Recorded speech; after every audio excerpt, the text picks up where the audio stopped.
How are you? Doing all right. How are you doing? I'm well. I was thinking about your history.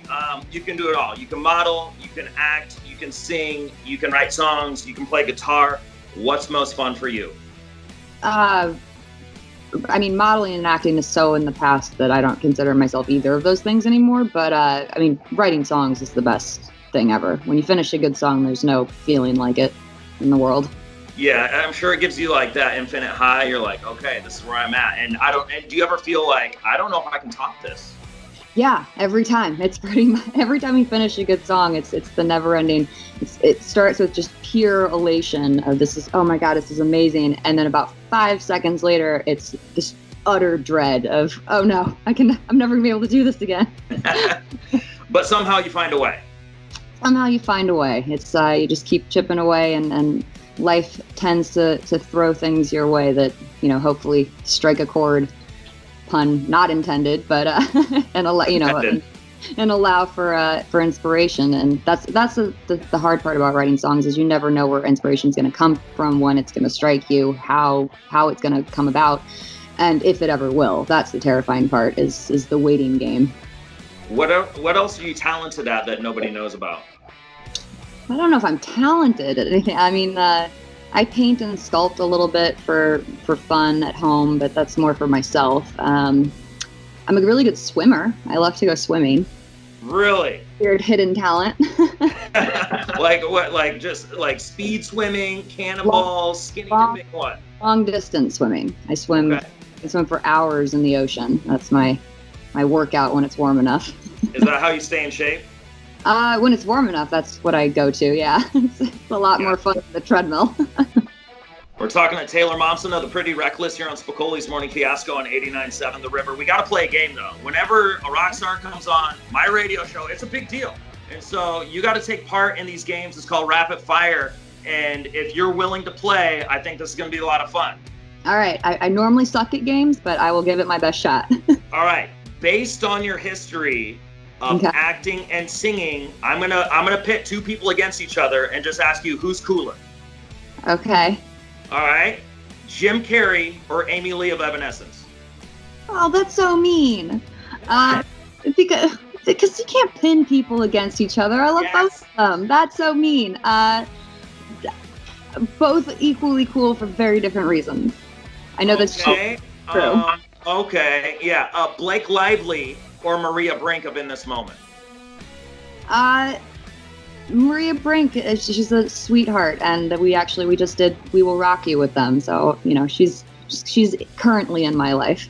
Maria Brink. My son is 3 years old, and when he hears it come on the radio, my wife will text me, and she's like, Beckett is singing, We Will Rock You. It's amazing. And how did you feel that cover turned out?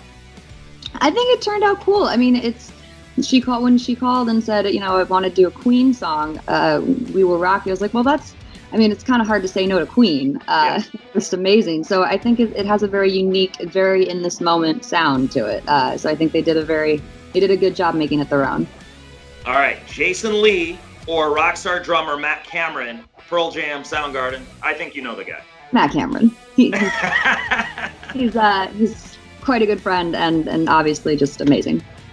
Yeah, so he helped you with this new album, is that right? He did. He's him and Kim Thale of Soundgarden are on a song called Only Love Can Save Me Now, which I'm very excited for people to hear. It's one of my favorites on the record. It was a really cool experience recording it because we flew to Seattle and did it at London Bridge Studios, which was really awesome. That's where they did like Pearl Jam's 10 and Soundgarden's Power in Love. So to get to work in a studio with those guys who made those records with so much history and creating something new it was very, very exciting and very, one of the best moments of the record. We're talking to Taylor Momsen of the Pretty Reckless here on Spicoli's Morning Fiasco on 89.7 The River. Your new song is taking flight, Death by Rock and Roll. We're playing it loud on the river. How did this come to be? A long time in the making. Death by Rock and Roll is the title track of the new record. It's very much just the tip of the iceberg. It's just the first little taste. It's the first song on the album. So I think that's pretty cool that it kind of introduces this record in almost chronological order. But it was the kind of jumping off point for this album of the line "Death by Rock and Roll," and when the song came together, we went through a very dark period, and we tried to kind of, as I was figuring out how to come out of that, "Death by Rock and Roll" was kind of the first song that really steered me in the right direction, and it's a battle cry for life, you know. We tried to make an anthem for rock and roll, a battle cry for rock and roll. Live your life your own way, go out your own way, don't let anyone tell you differently. Rock and roll till I die, you know. And that's the simple summation. Yep, it's a badass song. I love the artwork for it, except for one thing. What? You're on a motorcycle. Where's your shades? There's other pictures with shades. They just haven't come out yet. Those need to come out. You let them know at the label. That's the one I want to see. Death by Rock and Roll. So many people now are going to put this on their tombstone, and you're going to take credit for this, right? Well, I don't know if everyone wants to do that, but this is the first time I've been asked that. I didn't even think of that. But hey, it's your life. Death by Rock and Roll. If that's what you want to go out. Go out your way. Do it your way. Where will this album rank amongst the others? Number one. This is it. Really, I don't want to like tout something before it's out or people have heard it, but we really went through quite a transformation on the making of this record. We lost a lot of people, lost a lot of friends, went very down for a while, and the making of this record was really the coming out of that. And I think when you go through such hardships, if you come out of it on the other side, you really feel reborn, and that's very much how we feel now. And this record really is a rebirth for the band. It feels like the first record in so many ways, where there's that element of excitement that, you know, it's very hard to get back from the first record, because it's and not just excitement, but we poured everything we had into it. I mean, emotionally, mentally, physically. I can't stress enough how hard we worked on it. So it's all in the songs, it's all in there, and I really think that it's, in my personal opinion, it's the best thing we've ever made. How will you celebrate when this album goes number one? Well, I like your positive thinking. Hopefully together.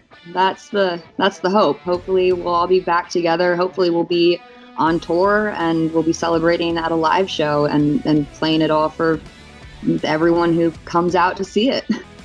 Taylor Momsen of the Pretty Reckless. Amazing chat. I wish you nothing but the best. I can't wait to hear this brand new album. The new song is kick-ass, and you guys did a great job. Well, thank you so much. We worked really hard on it, so thank you for the support. Absolutely. All right, well, you be safe, and we'll see you soon, okay? Awesome. Thanks, you too, man. See you soon. Take care. Later.